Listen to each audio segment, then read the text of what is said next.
সবাইকে জানাই ঈদ উল ফিতরের শুভেচ্ছা। ঈদ মোবারক।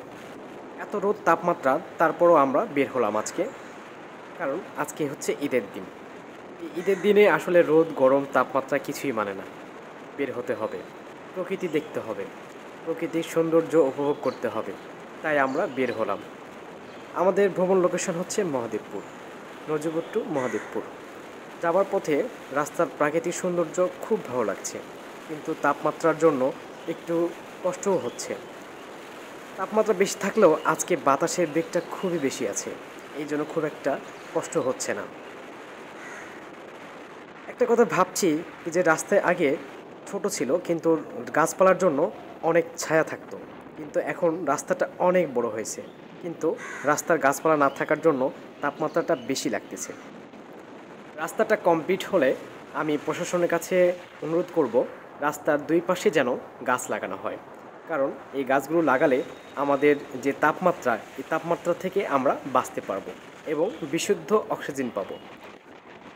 প্রকৃতি সবসময় সুন্দর হয়, আমরা মানুষের চাইতে প্রকৃতি সুন্দর।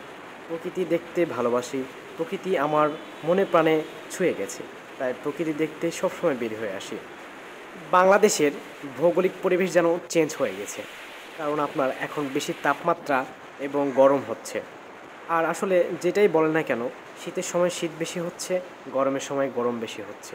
তো আসলে আমাদের এর থেকে বাঁচতে হলে বেশি বেশি গাছ লাগাতে হবে এবং গাছ কাটা থেকে বিরত থাকতে হবে, তাহলে আমরা এই তাপমাত্রা থেকে বাঁচতে পারবো।